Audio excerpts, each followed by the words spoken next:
xy by 100. Okay, this is what we call it as successive percentage change. When to use? When you are changing the percentage subsequently. So if A is changed by X percent, we get B is changed by Y percent, we get C. Then to get from A to C directly, we use this percentage.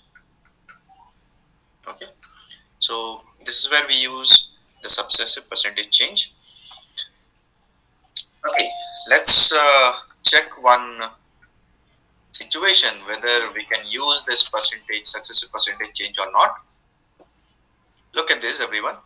A's for salary first increased by 20% and then decreased by 15%. So what is happening? First you increase by 20%, so you get certain number. Then you decrease by 15%, you get certain number. Now same case for B. So let me name it something. Let's leave it blank. Okay, so this is your final value, final salary. For B, what is happening? First, it is increased by 20%, but later on decreased by 10%. Okay, so if the salaries of A and B are equal after the change, means this value, these two value must be same. So we need to figure out what should be the ratio of A's to B. Okay, so again, there are multiple percentages involved. Now, if you look at this situation for A, it is again successively changing. So I can definitely say that we can use successive percentage change. Okay, this will help us in finding what is the net or effective change that is happening. So I'll say 20 minus 15. What was the formula? X plus y plus xy by 100. So since 15 is decrement, so I'm using minus. Here plus into minus will give us minus by 100. So 20 minus 15 is 5.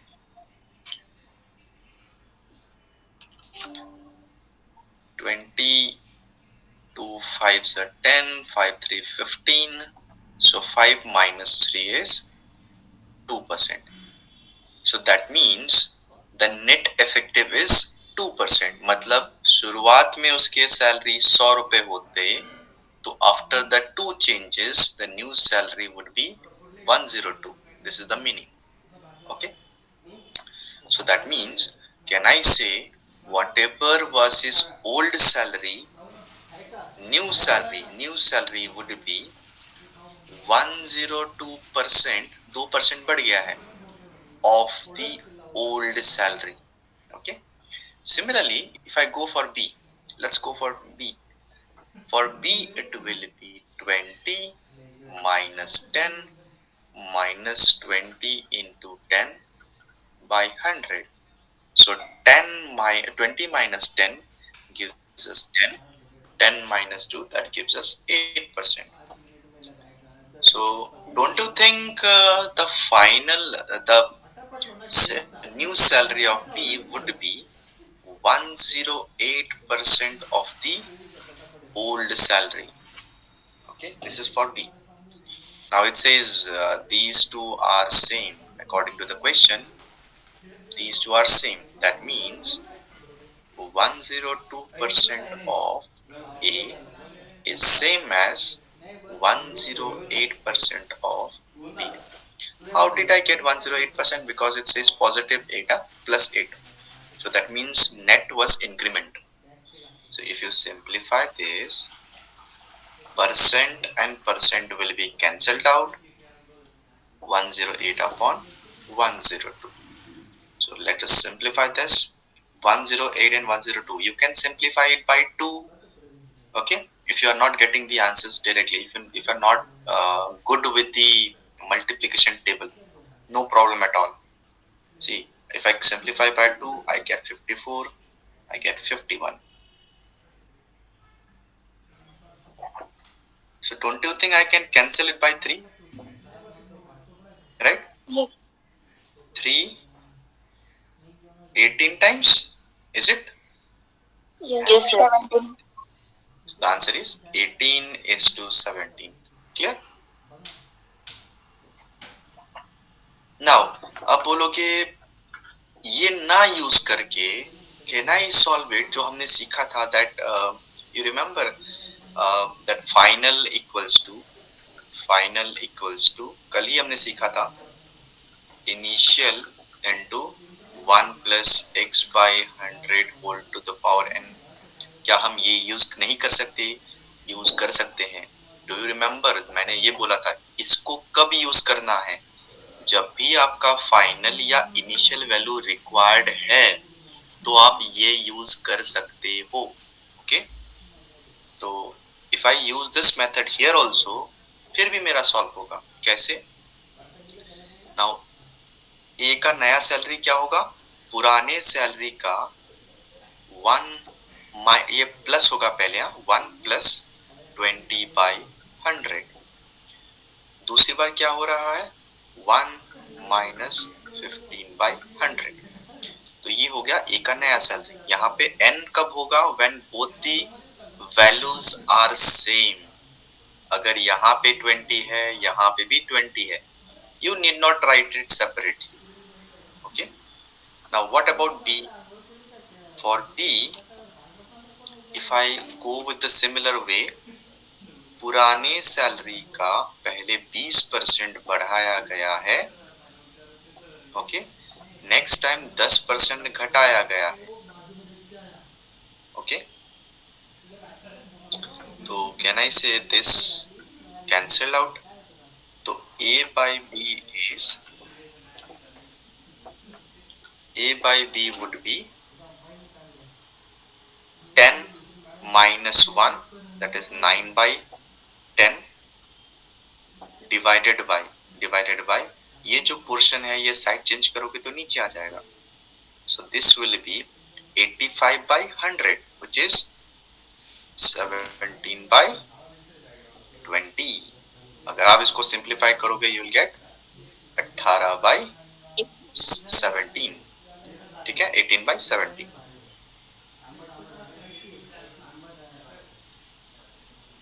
Understood everyone? Yes, sir.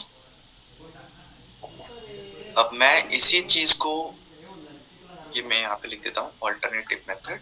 इसी चीज को मैं 1 plus 20% ना लिख के मैं ऐसे भी लिख सकता था कि ए का 120%, 120%, here 85%, means I could have written like this as well।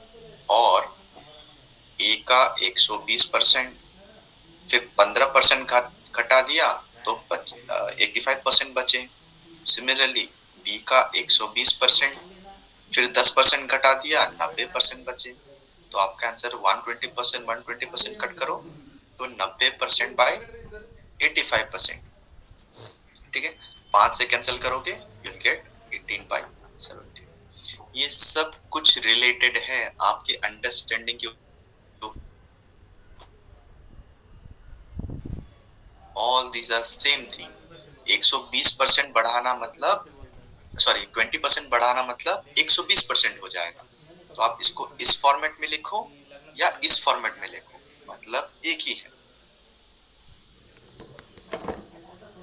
Okay, so moving on to this question. ये क्वेश्चन ऑलरेडी आया हुआ है, that's why I am putting up this question. A vendor sells 60%। if I'm not wrong ये tech Mahindra में आया है, so far as my memory recalls। A vendor sells 60% of apples he had and throws away 15%। देखो ये सब percent की बात हो रही है। Remember one thing, जब भी परसेंट की बात होती है you can always start by assuming the total as 100। ये हमेशा आप कर सकते हो। अब नेसेसरी नहीं कि 100 ले लो, you could have taken 1000 also, you could have started from 200। अगर 100 होते तो क्या होता? पहले 60% means 60 out of 100 will be sold. He had and throws away 15% of the remainder. अगर 60 बेच दिया, how much is the remaining value? 40. Now this 15% will not be applied on 100 or 60. It will be applied on 40 क्योंकि 15% of the remainder it says. Of the remainder is 40. So what will be 15% of 40? 15% of 40 is it 6? हाँ, अब 15% निकाल दिया तो बचेंगे कितने? That's 34, right? Now this is thrown away. Now it says next day he sells 50% of the remainder. अभी हमारे पास अगले दिन के लिए this is for the day 2. Day 2 this will be the remainder. इसका 50%, 50% means half, which is 17. So if 17 is thrown away, अच्छा 17 sold and 17 thrown away. Okay, so if 17 thrown away, that means how much will be the percentage the vendor has thrown away? 6 apples plus 17 apples. So 6 plus 17 out of the total 100 apples, which is 23 by 100. That means 23%. देखो question बहुत simple है. Only thing you need to understand is what percent is applied on whom. Okay. Now you may start the answer solution by not taking 100, by taking something else as well. वो भी कर सकते हो. 200 लेके start करो, you will get same 23%. See, if you start with 200 ना, आपको यहाँ पे 46 मिलेगा at end of the calculation. So that ultimately means 23%.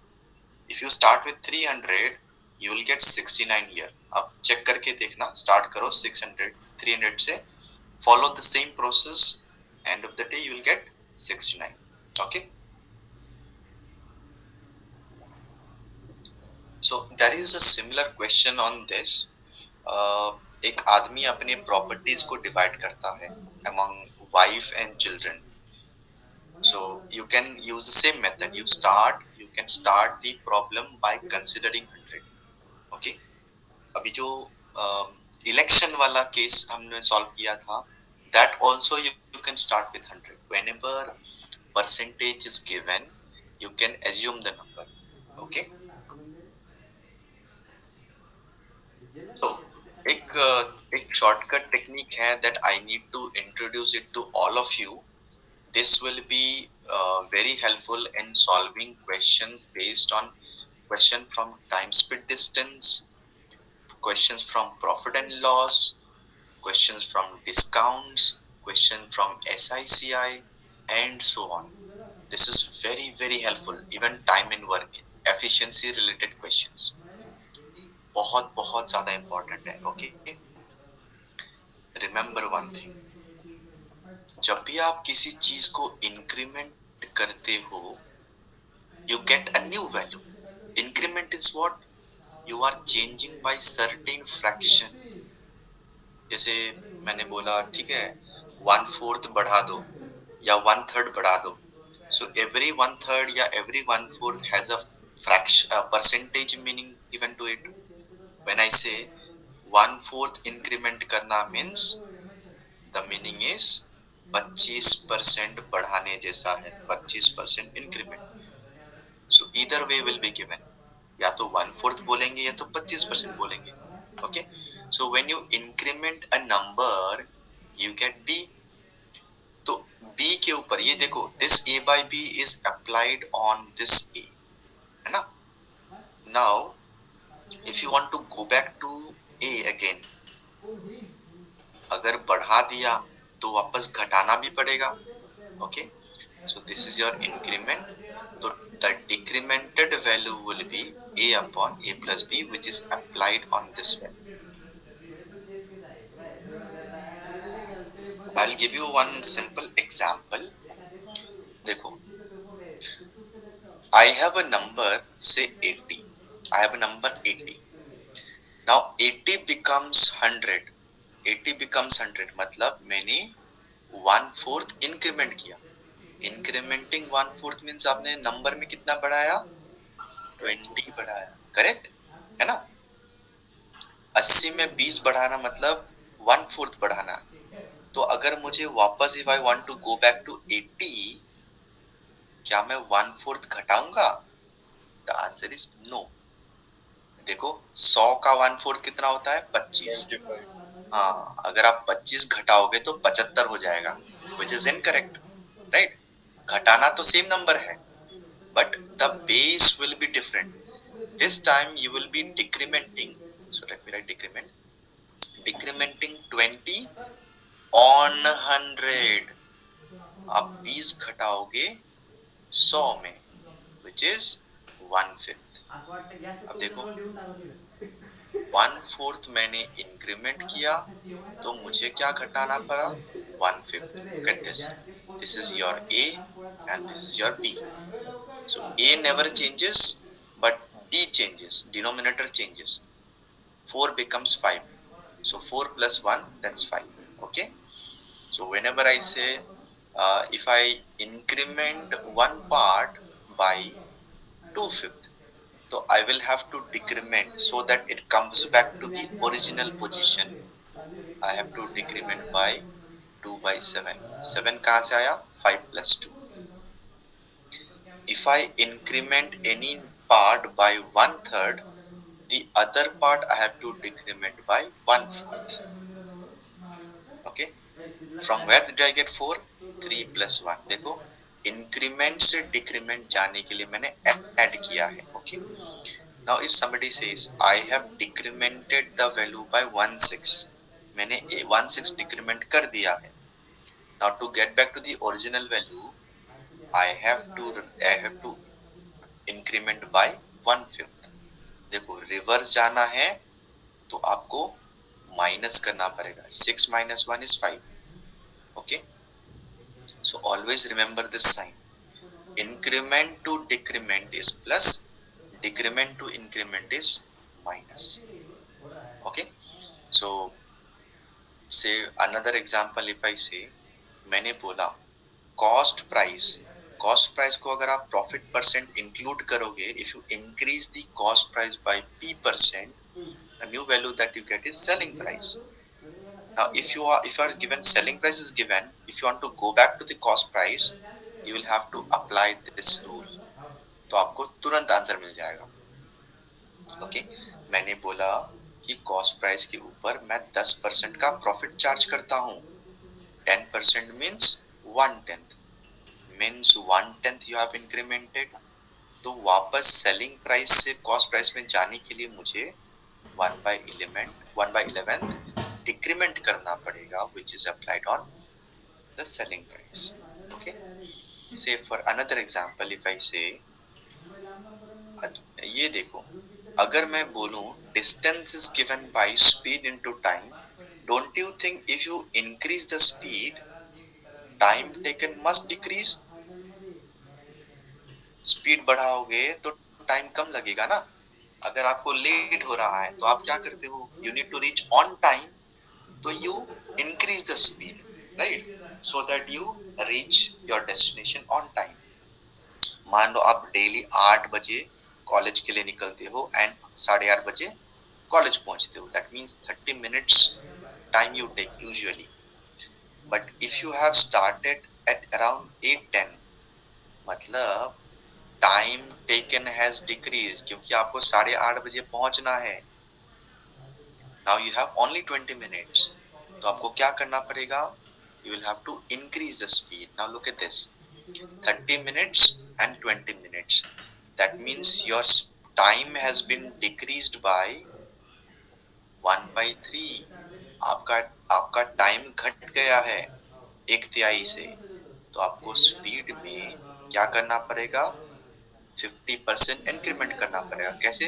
3 - 1 that is 2। Clear everyone till this part? Yes और no? Yes. So you can always apply this whenever something into something is constant. Okay, तो एक अगर b को बढ़ाते हो c को घटाना पड़ेगा so that a remains constant. Question is also given something like this. Length is given, ठीक है, लेंथ इज इंक्रीज्ड, तो आपको क्या करना पड़ेगा, ब्रेथ को डिक्रीज करना पड़ेगा so that area does not change. Okay, so let us try to apply this in some questions. अब देखो, this particular value does not change. 1/1 मतलब 100% बढ़ाओगे तो 50% घटाना पड़ेगा. ओके, 50% इंक्रीमेंट करोगे तो 33% घटाना पड़ेगा. सिंपल सा लैंग्वेज है. If you increase the length, area remains constant, means what? You will have to decrease the width or breadth. Okay, same rule. So I have these questions, some questions. Okay, acha, before that, let me try out this question. Same rule apply करना, ठीक है? A salary is 20% less than B. 20% less than B मतलब क्या है? 20 से अगर आप 20% घटाओगे, 20% घटाना मतलब in fraction how much is the reduction? 20% in fraction is 1/5. 1/5. So that means you get A. B के ऊपर 1/5 घटाओगे तो A मिलेगा. अब बोला है कि A को कितना बढ़ाना, A से कितना ज्यादा B का वैल्यू है, means you are getting back to B. कितना ज्यादा होगा? So there you see minus sign, मतलब डिक्रीमेंट है, तो डिक्रीमेंट वाला you remember I right on this side. तो इंक्रीमेंट कितना हुआ होगा? The answer is 1/4. यहाँ से यहाँ तक जाते वक्त प्लस, यहाँ से यहाँ तक आते वक्त माइनस. ओके, अब ये वाला और ये वाला डायरेक्टली रिलेट मत कर देना. Minus just I am indicating reduction. तो जहां पे डिक्रीमेंट है यू राइट, इस टेबल को फॉलो करो always. Decrement you always right on this side and increment on this side. बस या इतना ध्यान रखो. यहाँ पे it doesn't matter at all. Okay, so the answer is 1/4, which is 25%, without even solving using any other number. आप चाहे तो ये नंबर यूज करके भी कर सकते हो. और if I assume, see, then भी बोला है, मतलब ए का वैल्यू बी के ऊपर डिपेंड है. अगर बी का मैंने 100 ले लिया तो ए का हो जाएगा 80. तो ए से कितना ज्यादा है बी? 20 ज्यादा है. किसके ऊपर? 80, ए के ऊपर, that is 80. That means 1/4, which is 25%. So you can use either way, either technique. If you understand this technique, 5 seconds में you'll get your answer.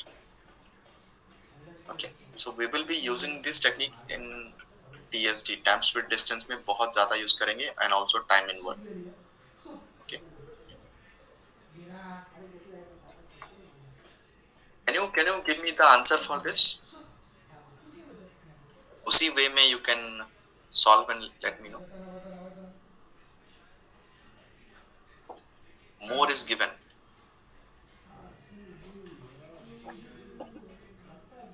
Increment is given. You need to find the decrement.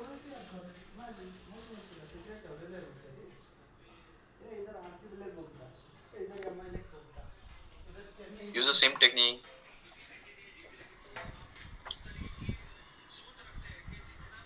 44%, how will you write in fraction? It's 11/20.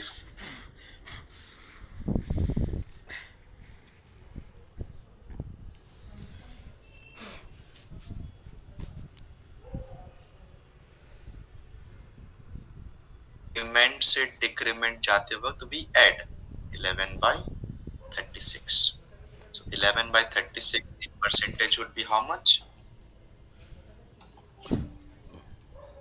11/36. आपको इन्हीं options में से select करने हैं. Don't you think ये 11 जो है it is close to 30, sorry 33%, close to 33%. अगर ये 12 होता तो don't you think it will be 1/3, है ना? तो ये 12 के आसपास का नंबर है, means it is very close to 33 but should be less than 33. So the answer is 30%, 30.5%. This is how I judge the answer. Okay, understood everyone? How did I solve this question? Sir एक बार repeat करो ना please. हाँ, देखो इसमें बोला है कि C के ऊपर अगर आप 44% इंक्रीमेंट करते हो तो A मिलेगा, है ना? 44% ज्यादा है C से. तो अगर मुझे कंपेयर करना है C को एक A को लेकर, A से कितना ज्यादा या कम है, ओके, अगर वैसे कंपेयर करना है तो मैं ये टेक्निक अप्लाई करूंगा which is A/B increment decrement वाला. तो 44% को क्या मैं ऐसा लिख सकता हूं 4% इंटू 11? 4% होता है 1/25. इंटू 11 करोगे तो 11/25 आएगा. देखो ये वाला जो है ये प्रैक्टिस आपके माइंड में हो जाना चाहिए अब तक, अदरवाइज टाइम सेव नहीं हो पाएगा. Okay, shortcuts need to be practised. Okay, so मैंने सोचा अगर 44% इंक्रीमेंट करना is as good as incrementing 11/25, तो डिक्रीमेंट कितना होगा? What was the formula? If increment is A upon A/B, sorry A/B, then decrement would be A upon A plus B. 11/25 मतलब 11/36. अब 11/36 को परसेंटेज में कैसे लिखें? तो मैंने सोचा अगर ये 11 ना हो के 12 होता तो 33% होता. सिंस ये 12 से थोड़ा सा ही कम है तो इसका मतलब आपका आंसर 33.33% से थोड़ा ही कम रहेगा. अब 33% से कम नंबर जो है थोड़ा कम विल बी 30.5.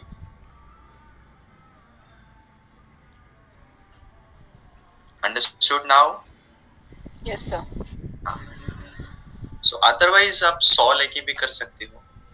C का वैल्यू 100 ले लो तो A का वैल्यू 144 आएगा. तो but problem is next time A से C कितना कम है, कितना ज्यादा है या कम है? लेस देन A बोला है तो C 44 कम है A से 1/44/144. ये थोड़ा सा डिफिकल्ट हो जाता है. This is a difficult percentage to calculate. That is why this technique was used. ठीक है, ये समझ में आया ना मैंने C को 100 कैसे लिया? बिकॉज A का वैल्यू C के ऊपर डिपेंड कर रहा है तो C को मैंने 100 मान लिया तो A 44% मीन्स 44% ज्यादा है, सो 144 आ जाएगा. नाउ इट सेज C जो है A से कितना कम है? C जो है A से देन A, इसीलिए नीचे A आया है. कितना कम है? 44. Clear? So moving on to the next question. ये बजट वाला क्वेश्चन है. Understand the question very carefully. कल हमने बजट वाला क्वेश्चन किया था. If you remember, budget is equals to price multiplied by quantity. हाँ, यही सेम चीज हमने किया था. तो लेट अस आइडेंटिफाई क्या क्या है. अगर मैं देखूं तो 25%, 25%, only one number is given. The price of kerosene oil increased by 25%. Okay, ये बढ़ गया है 25% से. Okay, I'm writing plus sign to denote that it is increasing. By how much percent a person reduce his consumption? मतलब consumption and quantity are same thing. जो भी quantity मिलेगा वो ही कंजम्पशन के लिए मिलेगा। तो कंजम्पशन कितना डिक्रीमेंट करना पड़ेगा सो दैट इस एक्सपेंडिचर यानी बजट जो है वो चेंज होगा ही नहीं। Okay, so that means I can solve this question in two different ways. पहला method is I told you, इसमें जो सक्सेसिव परसेंटेज चेंज लगेगा वो इसके बराबर होता है। Okay, so method number 1, I am using the formula x plus y plus xy by 100. So 25 minus x plus into minus would be minus 25x by 100, formula का 100 equals to कोई भी budget में चेंज नहीं है तो मतलब it is 0%। Okay, so let us try to simplify this. 25 1, 25 4, so 25 equals, इनको हम लोग राइट हैंड साइड में मूव कर देंगे after simplification. So -4 -1, so that gives us 5x upon 4. So 5 cancel, x का वैल्यू is 20. ओके, सो मतलब अगर आपके पास खर्चा करने के लिए, एक्स्ट्रा खर्चा करने के लिए पैसा नहीं है तो आपको क्या करना पड़ेगा, 25% बढ़ता है तो आपको कंजम्पशन के लिए 20% कम मिलेगा।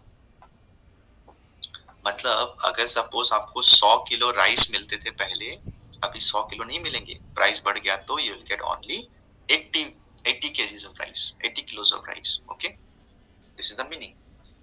Now जस्ट थोड़ी देर पहले मैंने एक और चीज बताया था that this part remains constant. 0% change means what? The budget is constant. Budget आपका चेंज नहीं हो रहा है। सो अगर आप प्राइस बढ़ाते हो तो आपका कंजम्पशन बाय डिफॉल्ट डिक्रीज होगा क्योंकि आपके पास खर्चने के लिए एक्स्ट्रा नहीं है। 25% means 1/4, so 1/4 if you increase, 1/5 decrement करना ही पड़ेगा which is 20%। Are we clear on this? मैंने क्या टेक्निक यूज किया? 25% इंक्रीमेंट करना। Okay, I am telling you this, ये क्वेश्चन भी पूछा गया है but the number was 10%। I have change the number to 25%। Okay, so number अगर 10% है, now you tell me if you increase the price by 10%, then what percent will you decrease in the consumption? I am waiting for your answer for this. 10% बढ़ाते हो। Now देखो इस फॉर्मूले में ना percentage, ये देखो इसमें परसेंटेज कितना, 10% would be 1/10, राइट? तो मैं यहाँ पे क्या लिखूंगा, 1 by क्या लिखूंगा, 11, यस 1/11। सो 1 by, अब टेबल को याद करो, कल परसों हमने एक टेबल देखा था जहाँ पे 1/11 is given. 1/11 means how much percent? 9.09%. This was the answer. Okay, so ये सेम टू सेम क्वेश्चन आया है। I have changed this one. उस क्वेश्चन में it was petrol, I have changed it to kerosene. उस question में it was 10%, I have replaced it by 25%, nothing else. अच्छा, you may ask, अगर मुझे कुछ भी पता नहीं है, दिस फॉर्मूला, ये shortcut technique, what will I do now? Don't panic, percentage दिया हुआ है, I have told you, you can always assume some number and solve. Percentage किसी पर्टिकुलर नंबर को बिलोंग नहीं करता है, you can assume any number. Okay, अगर मैं 100 लूं तो 25% 25 आएगा, अगर मैं 200 लूं 25% 50 आएगा and so on. So percentage will remain the same. Okay, 100 में 20 लूं या 200 में 40, both mean 20%. Okay, so method number 3, this is by far one of the best methods. आपको कुछ याद करने की जरूरत नहीं है. Tell me one thing, budget is equals to price into quantity. Budget या expenditure, all this mean the same thing. Okay, अगर आपके पास 100 रुपए है और पेट्रोल का प्राइस 10 रुपए है, कैन एनीवन टेल मी कितना क्वांटिटी मिलेगा पेट्रोल? 10 लीटर. 10 लीटर पर. हाँ, अब मुझे बताओ, आपके पास अभी भी 100 रुपए ही है, लेकिन अभी पेट्रोल का प्राइस बढ़ गया है. कितना से? 25% से. मतलब पेट्रोल का प्राइस हो गया है 12.5. Can you find this value? ये क्वेश्चन मार्क जहां पे लिखा है, can you find this value? ये कैसे निकालेंगे? 100 डिवाइडेड बाय 12.5. अगर आप विल गेट 8. परफेक्ट. हाँ, अब मुझे बताओ, पहले 10 लीटर मिलते थे, प्राइस बढ़ने के कारण 8 मिल रहे हैं. कितना घटा? 2. कितने में से? 10 में से. Answer is 20%. अब ये है, आपको कुछ पता नहीं है तो आप ऐसे बाय डिफॉल्ट नंबर आप बोलोगे 10 और 10 क्यों लिया, ऐसे ही अच्छा लग रहा था. You can also take 20-30. अगर मैं 20-30 लूं, यहाँ पे 600 लिखना पड़ेगा. You can assume any number. My suggestion is always assume a number जिसका 25% लेने पे एक होल नंबर आए, एक इजी नंबर आए. आप चाहे तो ऐसे भी ले सकते थे. और लेट्स से 1000, आपके पास 1000 रुपए है, पेट्रोल का प्राइस 100 रुपए है, तो आपको 10 लीटर मिलने चाहिए. अगर आपके पास अभी भी 1000 रुपए ही है, एक्सपेंडिचर डज नॉट इंक्रीज, लेकिन प्राइस जो है 125 हो गया है. अभी आपको 10 लीटर नहीं मिलेंगे. 1000 को 125 से डिवाइड करोगे, नाउ यू विल गेट 8. पहले 10 लीटर से काम चलाते थे, 10 लीटर मिलते थे, अभी 8 लीटर से काम चलाना पड़ेगा. This is the difference in the methods. Okay, again I'm telling you, each and every method has its own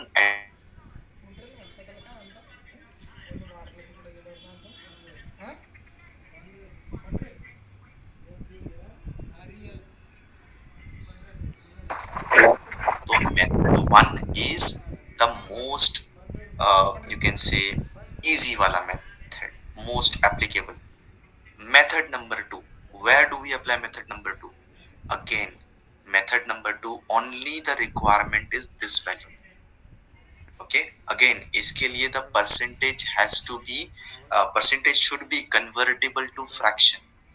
होता ना सारा. अगर किसी ने बोल दिया 39.95%, मैं फंस गया यहाँ पे. I cannot use this method number 2. 39.9% is difficult one. So method number 2 मैं यूज कर ही नहीं पाऊंगा, क्योंकि मुझे इसको फ्रैक्शन में कन्वर्ट करने में ही टाइम लग जाएगा. Okay, that's why. Now if you get easy percentage, इस मेथड नंबर 3 में क्या है, अगर दोनों में भी चेंज होता है ना तो भी कोई दिक्कत नहीं है. This method will work, but again method number 3 के लिए the percentage should be an easy one, जैसे 10%, 20%, 15% and so on. If you get easy percentage, method number 3 is the best. Okay, हालांकि मेथड नंबर 2 लोग इस पे confuse हो जाते हैं, this fraction. That's why method number 2 is at times confusing. Okay, because of these fractions. जिसको fractions बहुत अच्छे से आता है, मेथड नंबर 2 यूं सॉल्व हो जाएगा. Okay, they will take hardly seconds, few seconds only. Okay, so this is all about the percentage. So I'll share the file with you, everyone. And आज रेशियो स्टार्ट करते हैं. Another very very important, again I am telling you, बाकी कुछ करो ना करो, percentage and ratio, if you master these two chapters, arithmetic के all the topics you can easily solve. सब के सब इन दोनों के ऊपर डिपेंडेंट है, except for average. Average is separate concept. So moving forward to another topic, that is ratio.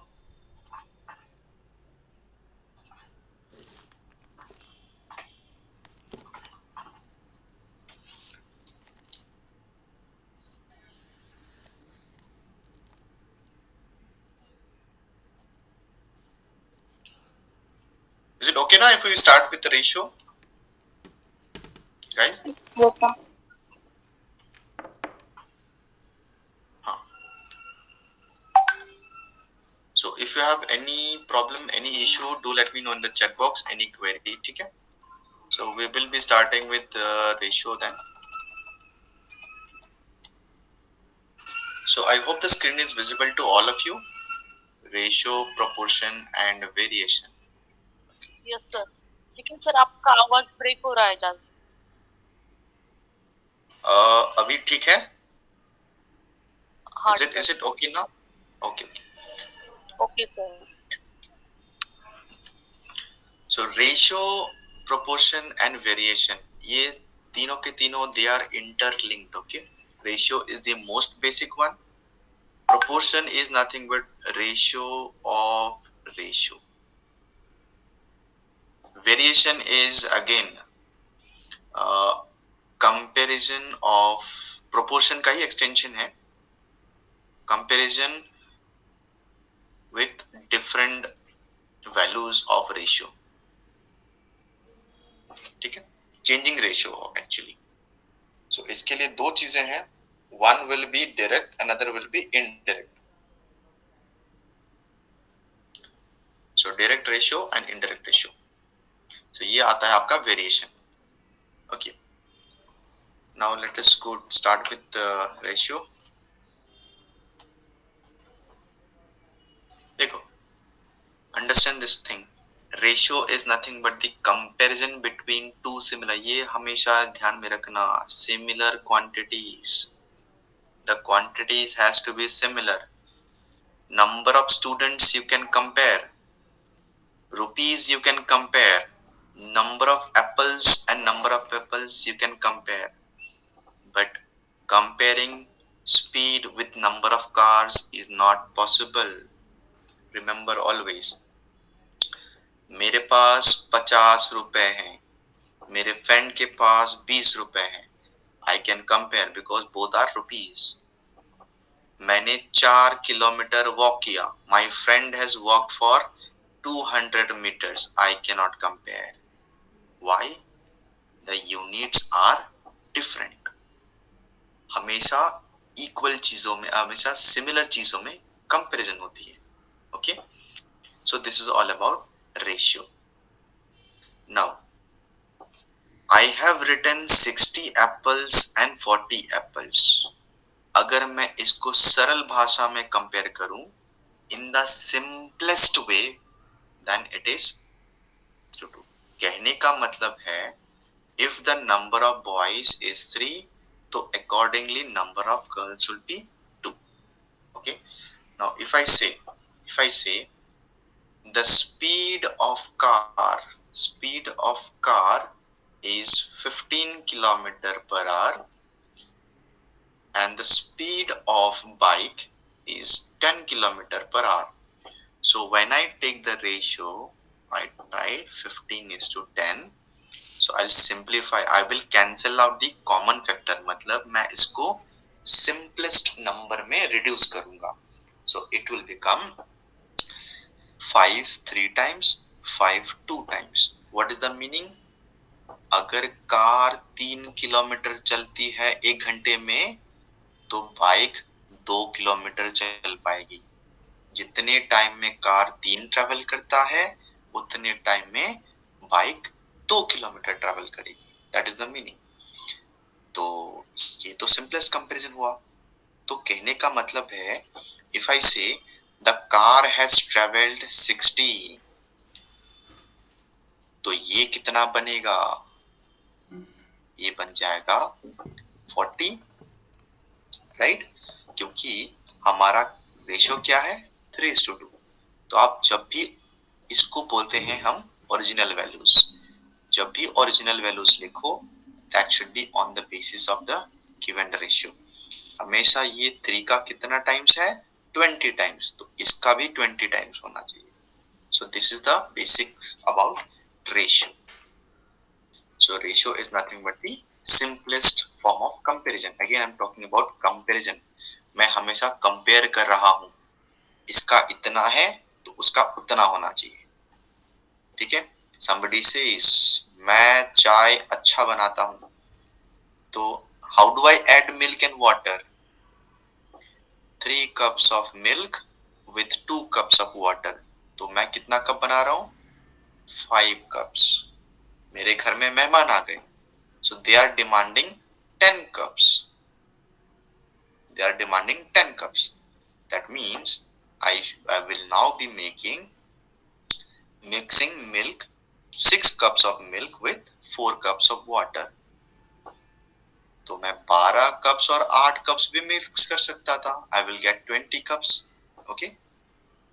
So this is the basic where the real life example आप देखोगे जब भी whenever you visit McDonald's across all the outlets, हर आलू McD का taste is exactly the same. Amul का vanilla ice cream whenever you eat it always tastes the same। ऐसा क्यों हो रहा है? चाहे आप थोड़ा क्वांटिटी बनाओ या बहुत ज्यादा क्वांटिटी बनाओ, the the proportion, the ratio in which the items are mixed is same। अगर मैंने 3:2 के रेशियो में 5 कप चाय बनाया, तो जब मुझे 100 कप बनाने को बोलेंगे मैं भी उसी रेशियो में बनाऊंगा, मतलब 60 और 40 का मिक्स करूंगा, तो I will have the same taste. Okay, so this is where ratio is used. Clear? So हमेशा ध्यान में रखो ratio is rather than saying, कोई किसी ने बोला अच्छा 40 60 और 40 के हिसाब से मिक्स करो, नाउ मुझे बनाना है सिर्फ 5 कप, तो मैं 60 और 40 लीटर क्यों मिक्स करूंगा? I will take accordingly, I will break this scale down to 3:2। Okay, so this is all about ratio। Again, ratio has no unit। ये मैं again बता रहा हूँ। Comparison, before comparison it has units, after comparison क्योंकि you have scaled down to the simplest value, it is just a number of comparison। Okay? Hello, sir. हाँ, Can you please repeat the last example once again? अच्छा, this one 60-40। Yes, yes. अच्छा, now somebody says अगर मुझे मेरा recipe है I mix milk and water in the ratio 3:2। ठीक है, I milk and water in the ratio 3:2। मुझे 100 litre चाय बनानी है, तो क्या मैं हमेशा 3 लीटर और 2 लीटर करके मिक्स करता रहूंगा? तो ऐसे तो मुझे कितनी बार 20 बार मिक्स करना पड़ेगा, 3 लीटर 2 लीटर 3 लीटर 2 लीटर ऐसे। I will not go like that। I will simply say 60 liter and 40 liter water I will add and make 100 liters। मेरा सिर्फ मुझे ध्यान में रखना पड़ेगा that the ratio has to be 3:2। मैं यही बता रहा हूँ, अमूल का across all outlets देखो सेम एग्जैक्ट सेम टेस्ट आता है, कभी भी डिफरेंट टेस्ट नहीं आता है। क्यों? चाहे वो 100 लीटर चाय बनाए या 150 लीटर चाय बनाए, टेस्ट अगर सेम रखना है तो ratio will always be the same. ठीक है? तो अगर आपने पूछा अमूल वाले से या लेट्स से पुणे में इट्स वेरी फेमस अमृतुल्य चाय, right? So if somebody ask, चलो ठीक है अमृतुल्य चाय across all outlets it's same, if somebody ask, आपके चाय, आप जिस तरीके से चाय बनाते हो प्लीज बताओ अपना सीक्रेट रेसिपी। जैसे ओके वी मिक्स 4 लीटर दूध के साथ ना हम लोग 40 लीटर मिल्क ऐड कर देते हैं। नाउ यू में अच्छा इतना बड़ा नंबर समझने में मुश्किल है। It is nothing but 3:2। वो सिंपली ये बोल सकते थे अच्छा ठीक है आप 3 कप मिल्क के साथ ना 2 कप वाटर ऐड कर दीजिए, it will taste exactly the same. Okay, so rather than using big numbers, I can scale down to small numbers so that it is understandable for me. Clear? Yes, sir. Thank you, sir. तो again same thing, मैं 3 litre पानी add करूं कि 60 litre add करूं, तो accordingly milk will be added. Clear?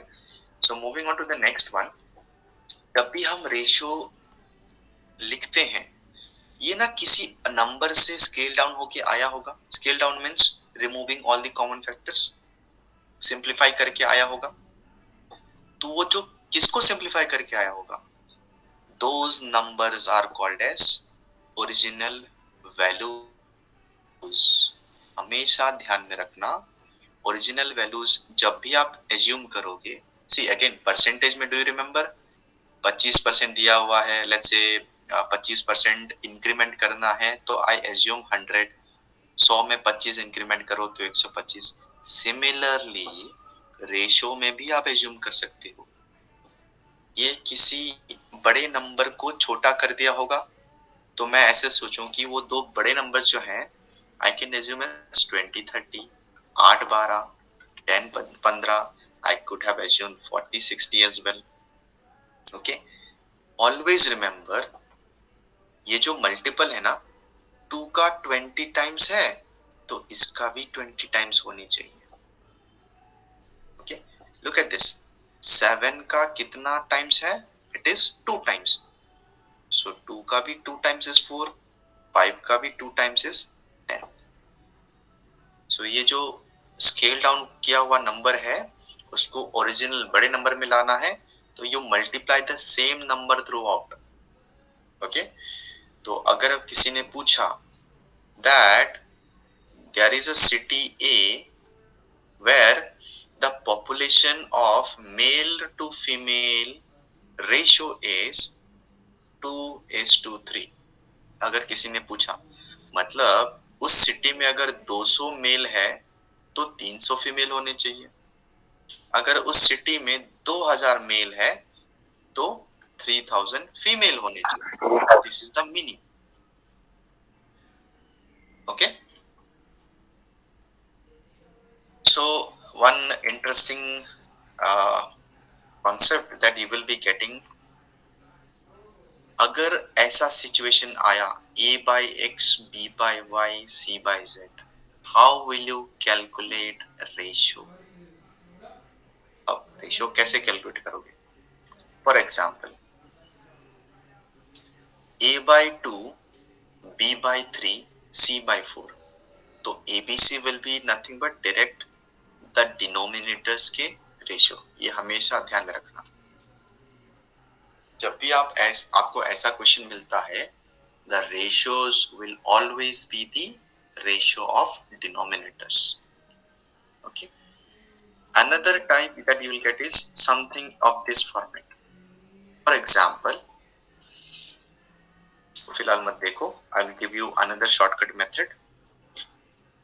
2a equals 3b equals 4c, अगर ऐसा situation आता है तो आप a is to b is to c कैसे निकालोगे? Okay, don't follow this now for the time being, I'll help you out with this।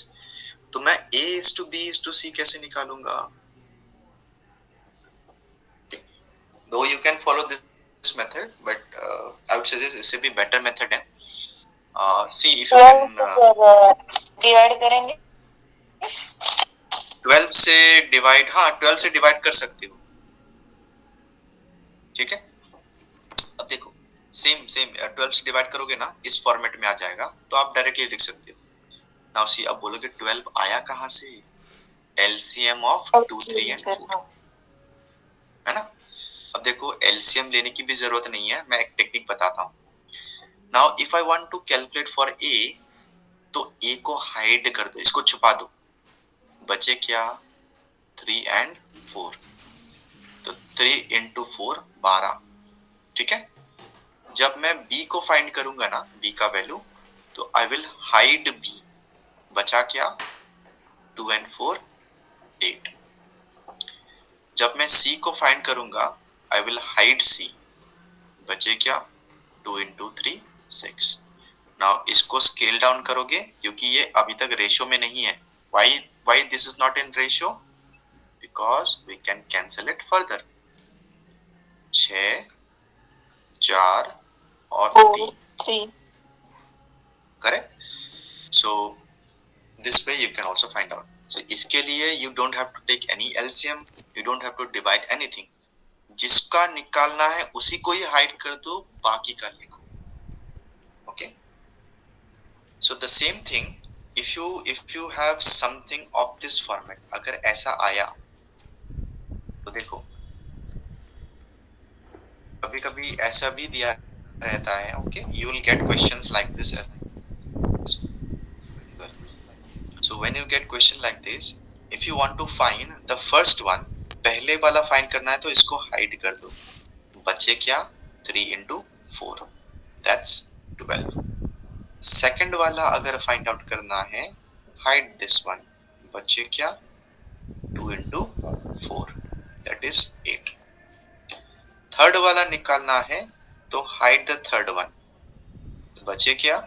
2 into 3 6. Scale it down, you will get 6 4 and 3. Clear? So both this method, चला गया, हाँ, this and this, you will have the same method. कोई changes नहीं है. अगर ऐसा दिया रहा तो कुछ करने की भी जरूरत नहीं है.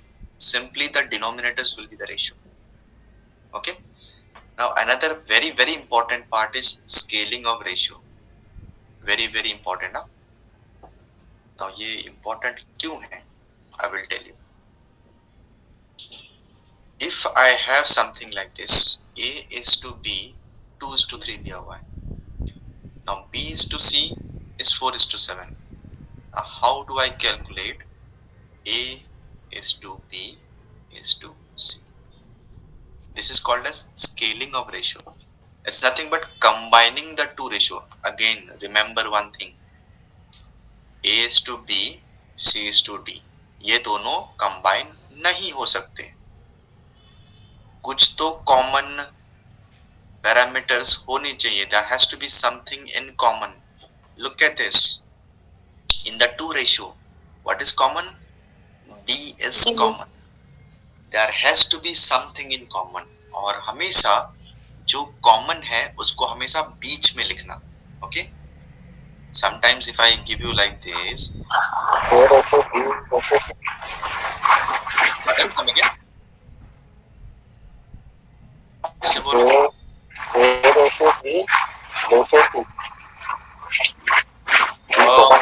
I'm not able to hear your query. पर chat box में type करोगे? Please type it on the chat box. Voice थोड़ा clear नहीं आ रहा है.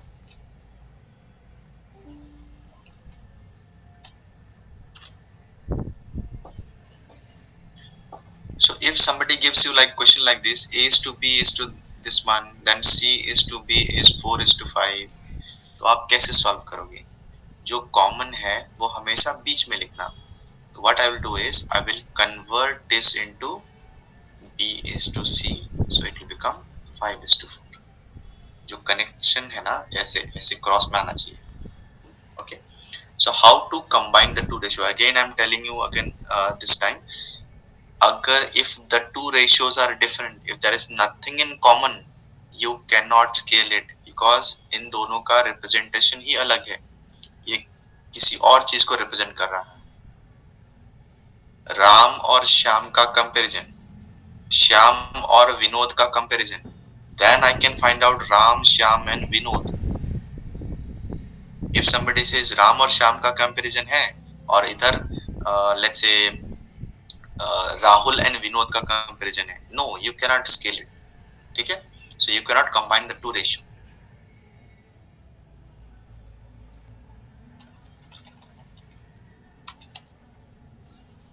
हाँ, yes. So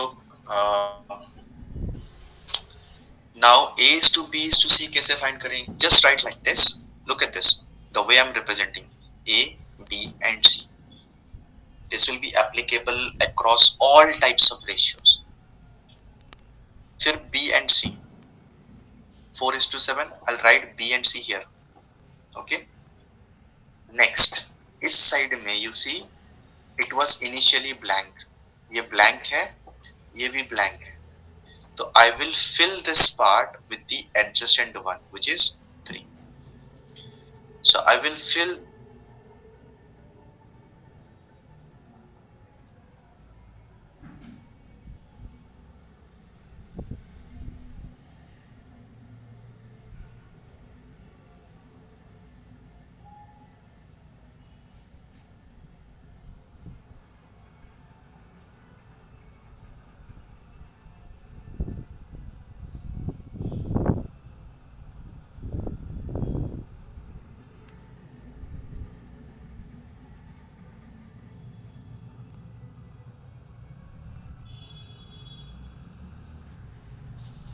okay.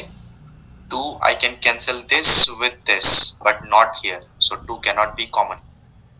So यहाँ पे तो सिर्फ 2 ही common है, 2 ही factor है. So you cannot cancel it out now. Okay. So the final ratio is 8, 12 and 21. Is it clear so far, everyone? Yes or Yes, no? sir. Okay. So now, can you try this question? Two numbers are in the ratio 3:5 and the sum is 72.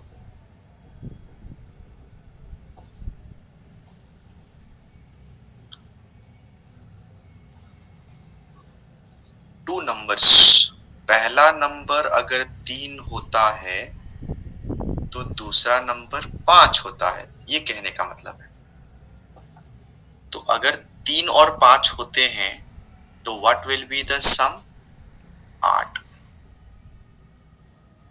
ठीक है, ratio के हिसाब से. These are ratio values. Original values क्या दिया हुआ है?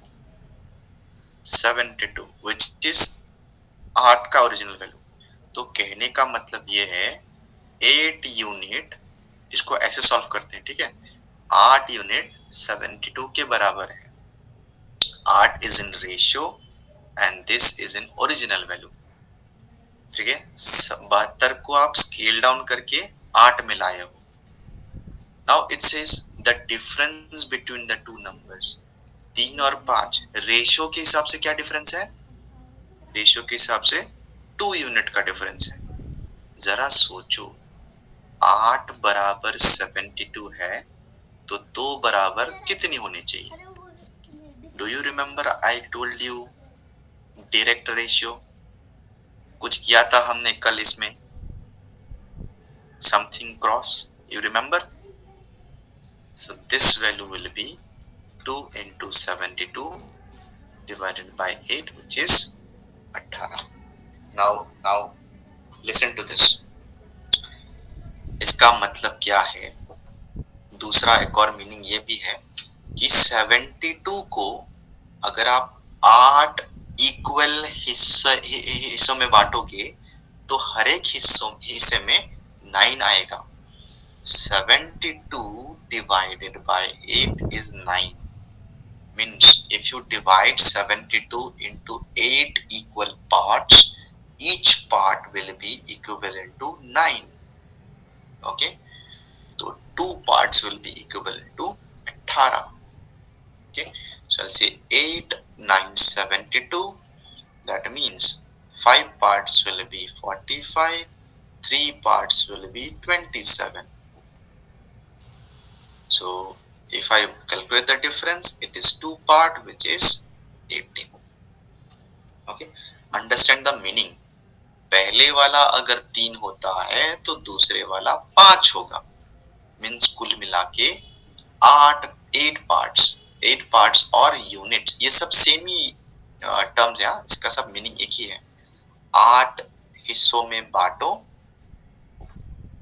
72 को, एंड दैट टू इक्वल, हर एक हिस्से में आएगा 9, ठीक है, दिस 9, ओके। सो आप चाहे इस तरीके से सॉल्व करो या चाहे इस तरीके से सॉल्व करो, मतलब एक ही है, understanding is important, okay. So again let me try to solve this with simple solution.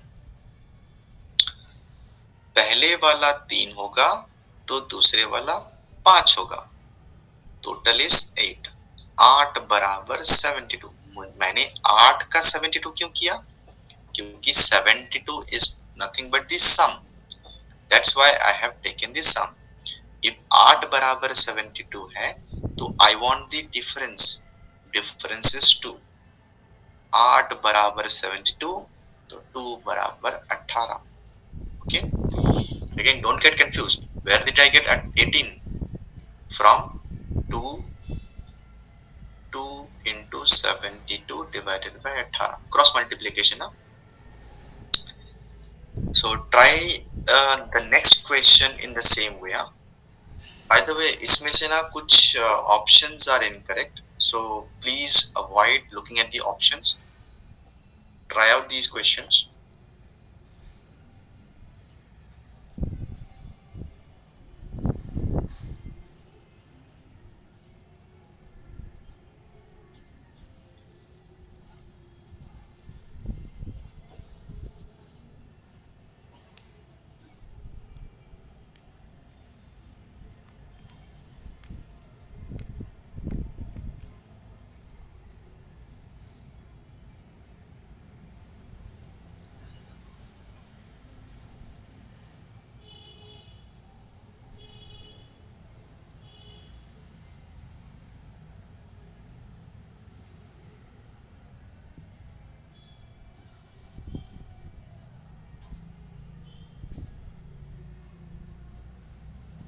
Is it done? I'm waiting for the answer. Only 2 answers I got. Okay. हाँ, Parul, Shreya, answer seems correct. देखो, किसी number के ऊपर 20% बढ़ाना मतलब वो हो जाएगा 120%। अब उसी नंबर का 50% बढ़ाओगे तो 150% हो जाएगा। तो the ratio will be cancel by 3, तो 4:5। So 4:5 is the correct answer. Try to find out this question. Try to solve this question.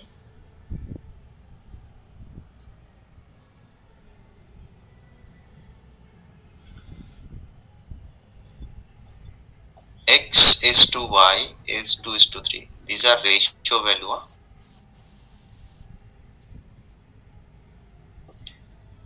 Find 5x plus 3y. देखो, ये रेशियो वैल्यू है, 2:3 रेशियो वैल्यू है, और ये ओरिजिनल वैल्यूज है।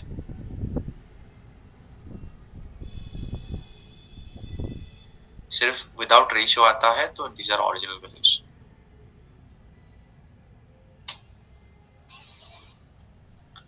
Waiting for the answer. 1921. 19/21. Okay. B option, sir. Okay. B देखो। option, sir. Sir B. Correct. This is the correct answer.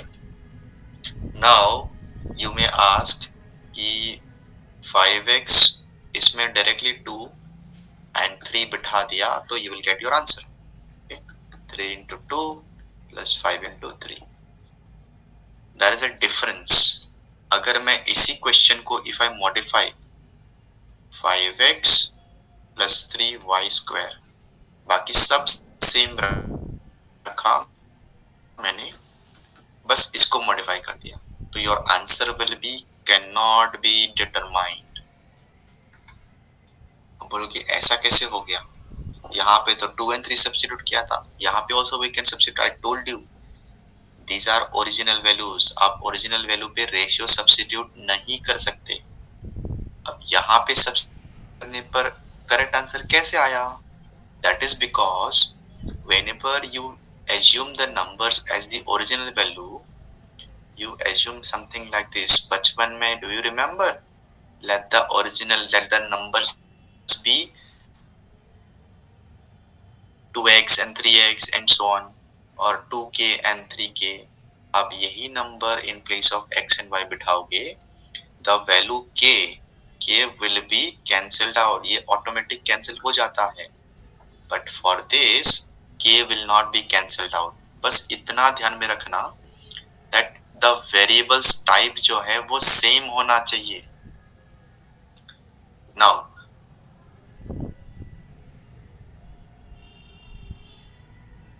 if I say divided by 3xy plus 5y square, क्या इसमें cancel होगा?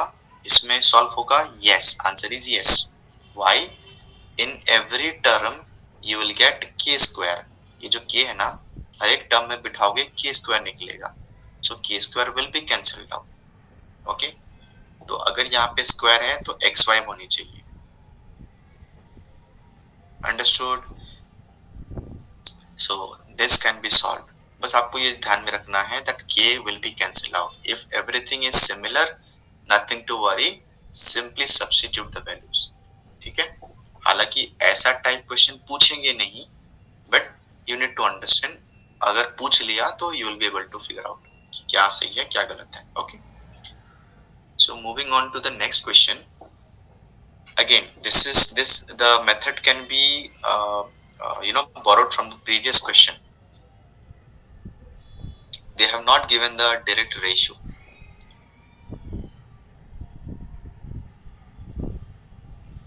How will you calculate the ratio, by the way? 3/4 sir. अगर ऐसा situation आता है, these are the ratio, right?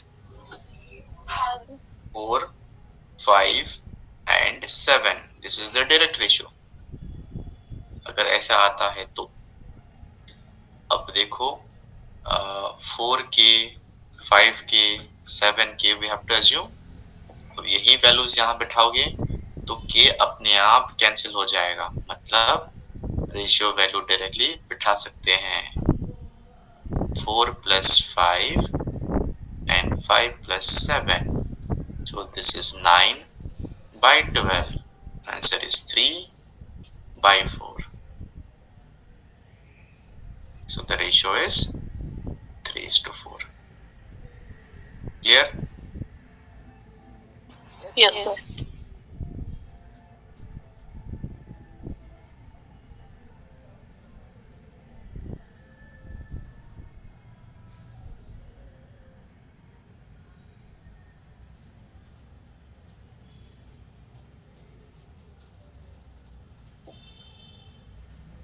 What will you do? कुछ तो बताया था मैंने. a वैल्यू फाइंड करना है, a का रेशियो पार्ट, तो उसको क्या करना पड़ेगा? हाइड करना पड़ेगा. So the remaining is 3. Correct? उसके बाद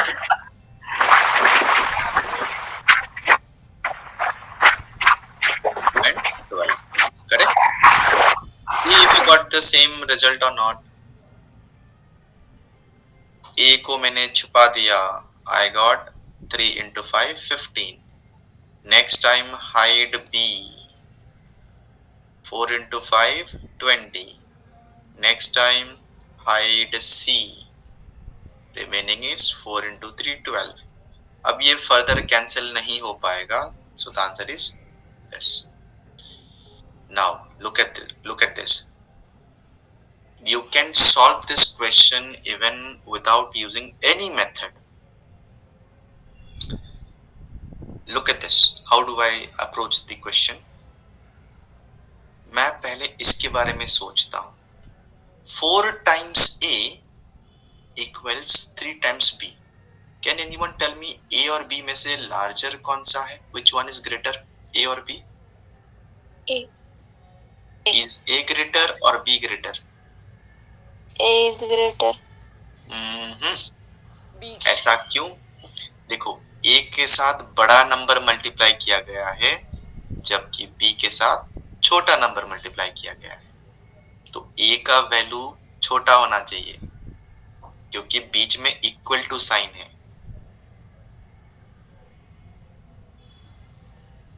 not understood?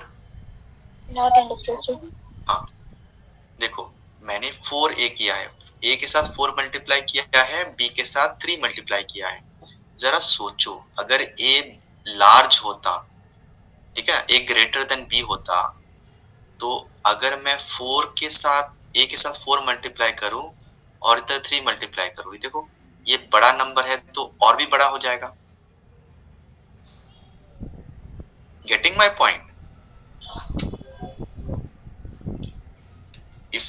if I take a as 5 and b as 3, say for example, मतलब a को मैंने बड़ा ले लिया, तो 5 into 4 क्या आएगा? 20, 3 into 3 क्या आएगा? 9 आएगा। तो क्या ये इक्वल हो पाएंगे कभी? तो दैट मीन्स अगर a जो है छोटा नंबर होगा, तो उसके साथ बड़ा नंबर मल्टीप्लाई करना पड़ेगा ताकि हम उसको इक्वेट करें। Still not understood?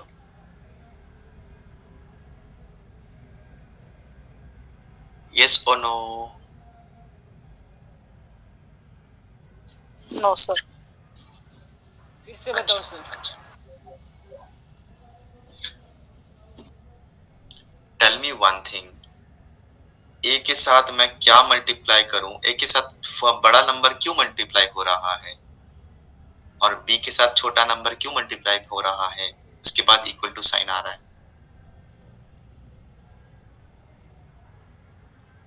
To make it equal.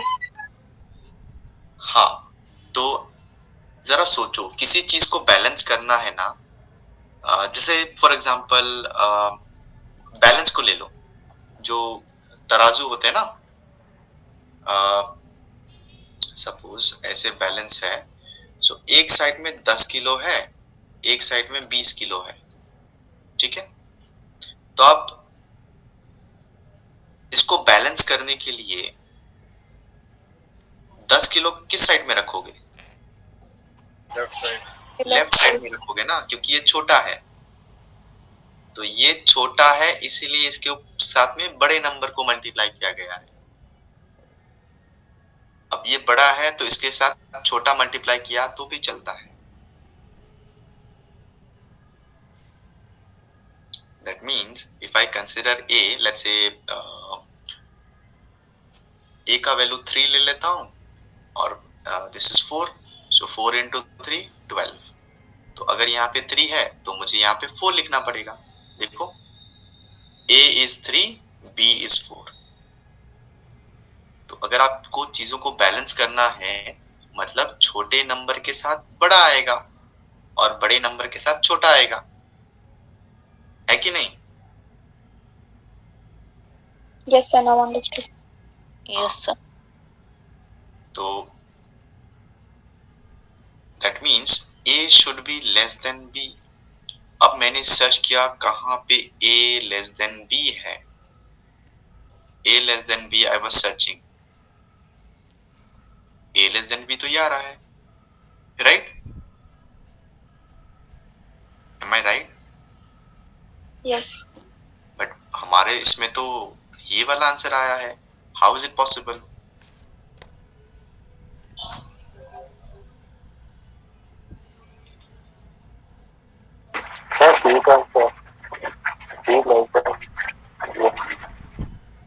Be greater,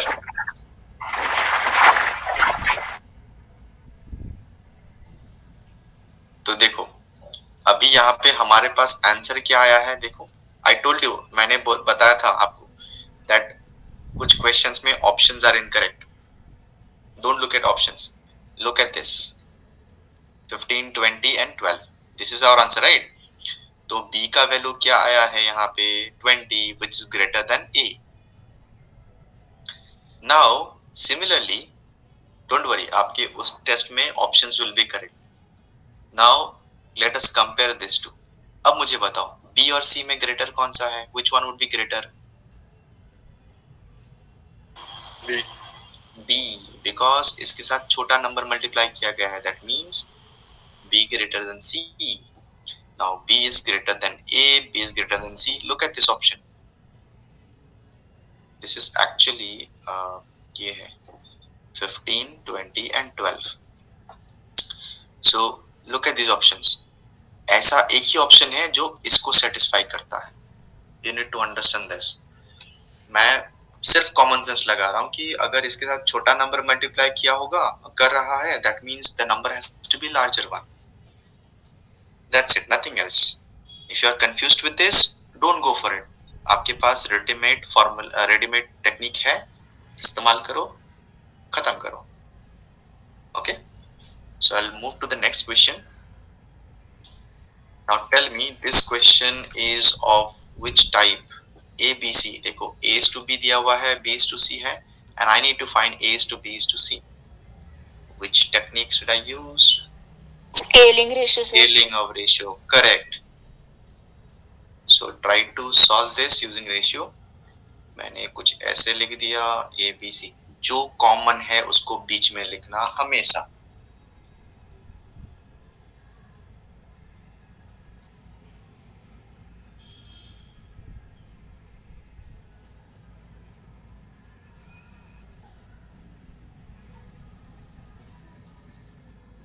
Option C. Option C. Okay, मैंने 4 लिखा यहाँ पे. I have written 5 here, here 4, here 5. The same process. Now here I will write 5, here I will write 4. So 4 4 is 16, 20 and 25. किती लागलं जरा मला नाही जागा आहे रे जरा. Is it easy? So if you have more numbers coming up ना, D भी अगर होगा तो उसी तरीके से लिखना है. The same thing, same rule, no changes. Okay. Now two more things are left ratio में. One is the proportion. Proportion में दो types होते हैं. One is direct proportion, another is continued proportion and just proportion. देखो मैं दो ratio को compare कर रहा हूँ. See, look at this. Remember 2 by 3, for example 2 by 3 is exactly same as 4 by 6 is exactly same as 8 by 12 and so on. तो मैं ये कह सकता हूँ 2 3 और 4 6 they are in proportion. ठीक है, मैं चाहे 5 लोगों का बनाऊं या 10 लोगों का बनाऊं या 20 लोगों का बनाऊं, final ratio has to be same. ये 5 cup, 10 cup, 20 cup and so on. That's why we call it ratio. नहीं बोलते हैं उस समय क्या बोलते हैं? सेम प्रोपोर्शन में बनाओ चाय को, ऐसे बोलते हैं. The proportion in which the milk and water has to be added is same. तो प्रोपोर्शन का दूसरा नाम है रेशियो ऑफ रेशियो. जब दो रेशियो को कंपेयर किया जाता है then we call it proportion. ठीक है. So remember, if A, B, C, D are in proportion, that means A by B should be exactly same as C by D, and we can modify this as A plus B upon B, C plus D upon D. Now this is not very important. What is more important is this one. For example, x by y is 4 by 3. So x plus y upon y will be 4 plus 3 upon 3. X minus y upon y is 4 minus 3 upon 3. ठीक है. So इसको combine करोगे तो x plus y upon x minus y is 4 plus 3 upon 4 minus 3. इसको बोलते हैं componendo dividendo. सबसे ज्यादा यूज आपको इसमें मिलेगा. से फॉर एग्जाम्पल मेरे पास कुछ ऐसा 100 plus 10x, okay 1000 plus 10x, 1000 minus let's say x, ऐसा कुछ मुझे इक्वेशन मिला है 10/3, let us suppose. In order to simplify this, I will use this dividendo technique. मैं क्या करूंगा dividendo, चाहे आप न्यूमरेटर पे लगाओ या डिनोमिनेटर में लगाओ, the choice is all yours. So if I say this minus this, तो आपका ये और ये कैंसिल हो जाएगा, 10x minus of minus x will give you 11x. Denominator as it is रहेगा. So here 10 minus 3, which is 7/3. Clear, everyone? So again, not very much important. This will be used in calculation part. अगर आप चाहे तो बिना use किए भी solve कर सकते. Okay. So moving on to another important one, continued proportion. ये actually में आया हुआ है. Okay. That's why I'm putting up this question, this concept. ABC are in continued proportion. ABC are in continued proportion. तो जब continued होता है तो look at this. This B continues. Okay. तो that means I can say this one. अगर मैं इसको modify करूं, cross multiply if I do, AC equals B square. Now B is called as mean proportion. Okay. So ये नाम नहीं याद किया तो भी it is okay. But always remember continued proportion है. देखो अगर 3 ही है, how will the question be? Find the third proportion. If the question is like this, ये important है, that's why I'm marking it. Find the third proportion. That means it is talking about continued proportion. Okay, always remember continued proportion. Please लिख लो if possible. Continued proportion, A by B equals B by C. This part not very important.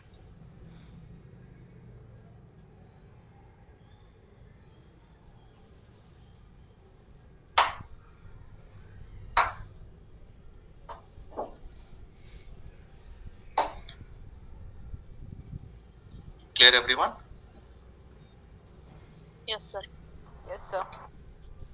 Sir एक बार scaling का example दिखाओ ना sir. Scaling का example, हाँ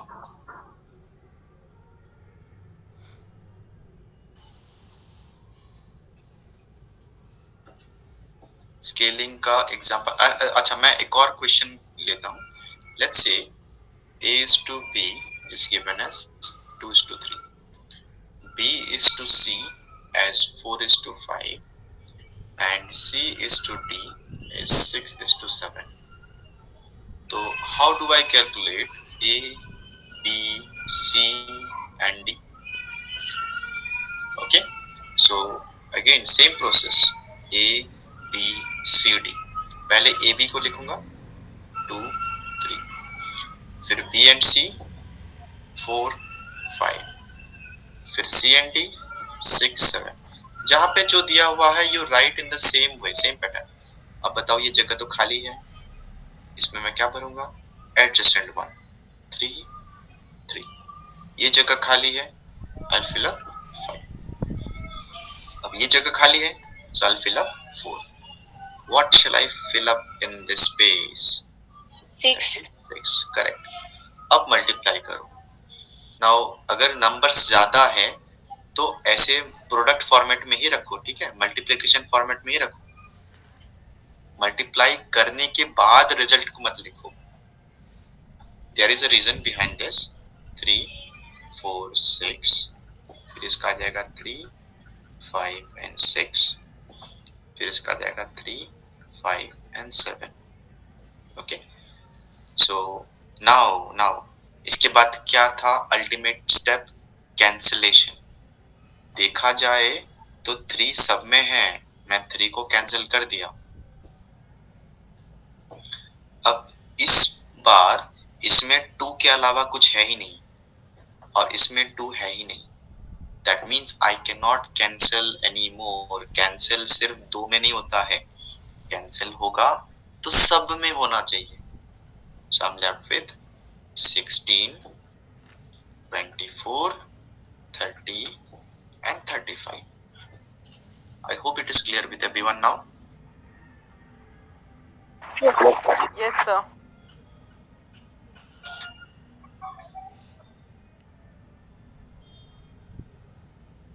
Okay. So look at this. Fourth proportion बोला है. तो this is not continued proportion. Continued के लिए कैसे identify करना है? If it is third proportion. Okay. So that means यहाँ पे क्या आएगा? I told you. पहला 2 का ratio should be exactly same as बाकी 2 का ratio. 8. Yes. So 3/4 is same as 6/8. Okay. So the fourth proportion would be 8. Now how to identify? ये third proportion बोला है. Third proportion means discontinued proportion.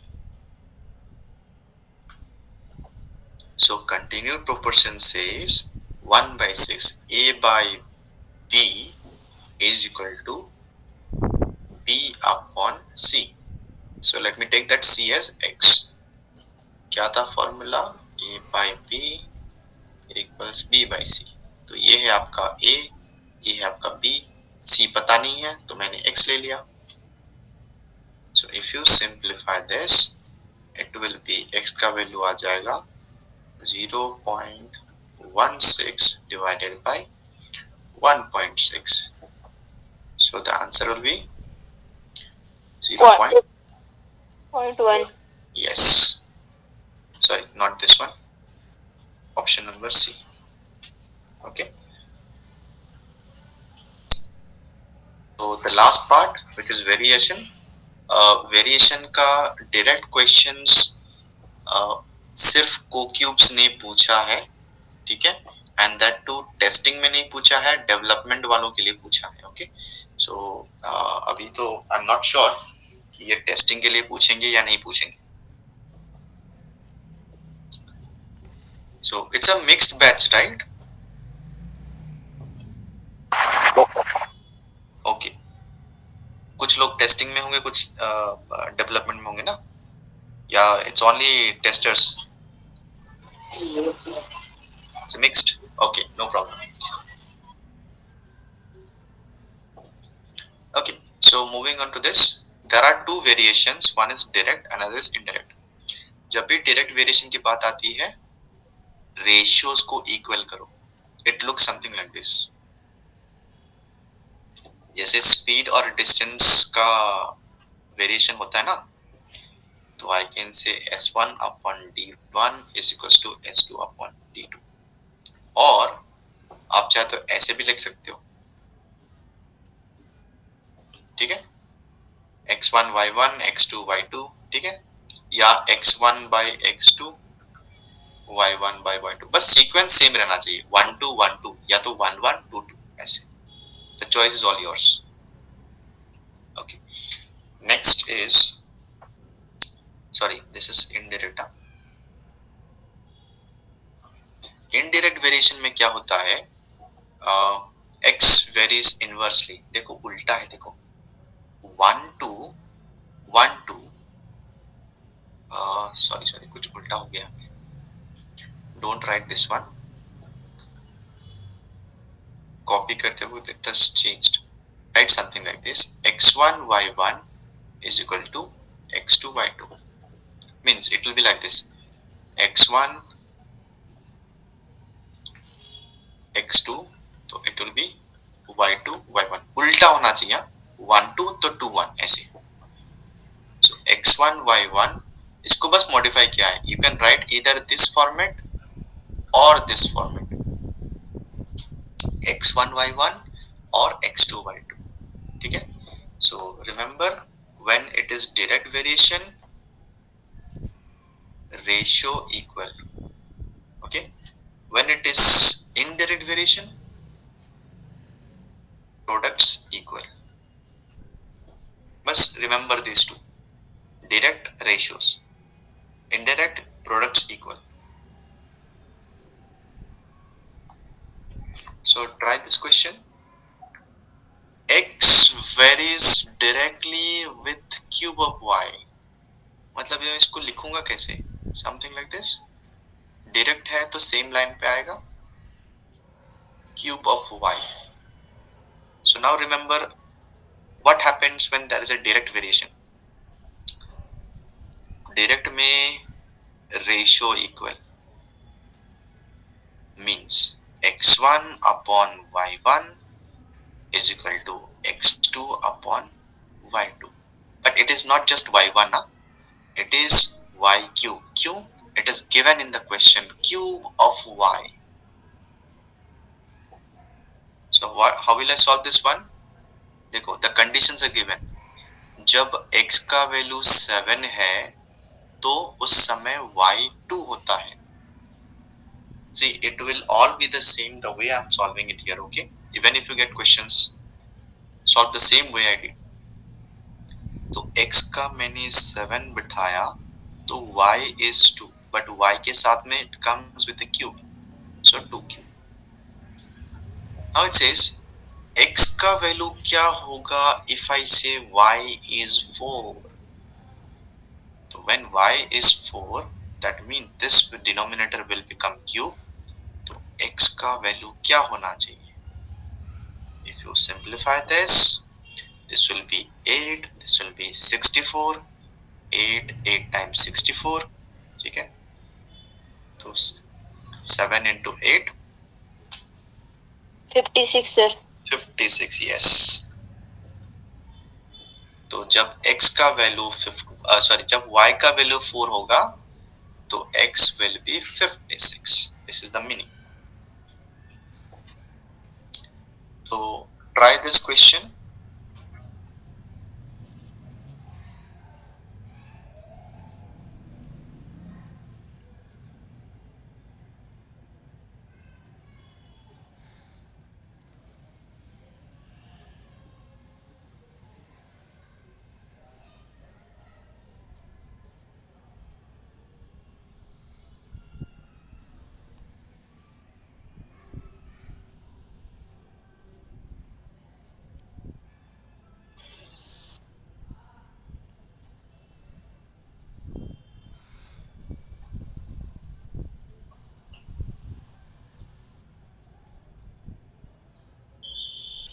Is it done? Inversely बोला है. Inversely में क्या होता है? प्रोडक्ट. 1 upon हाँ, आप चाहे तो ऐसे लिख सकते हो, x1 upon y1 is equal to उल्टा, नहीं sorry, x1 upon y2 equals to क्या आना चाहिए? या और you can write x1 upon x2 y2 upon y1 और products equal x2 y2. Better है ऐसे लिखो, don't go for ratios. x1 y1 x2 y2 products equal मतलब xy product. But the problem is, look at this, y अकेला नहीं है, y के साथ में क्या है? Square root. तो आपको ऐसा लिखना पड़ेगा. So 12 into root 16 is equals to x2 into root 36. Can you solve this and let me know the answer?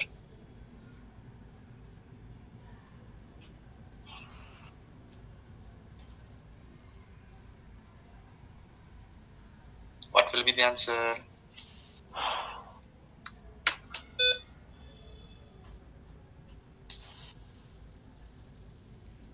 Twelve into 4, x2 into 6. 6 2s are 12, x2 will be 8. 8. So everyone has got 8 as the answer? Yes. Yes. Okay.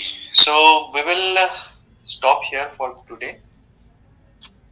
So next session में we will have our practice sessions. Okay, all these questions will be solving.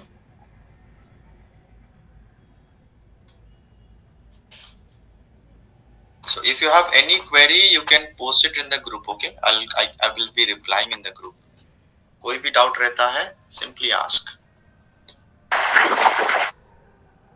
So just give me a few minutes. I'll quickly take your attendance.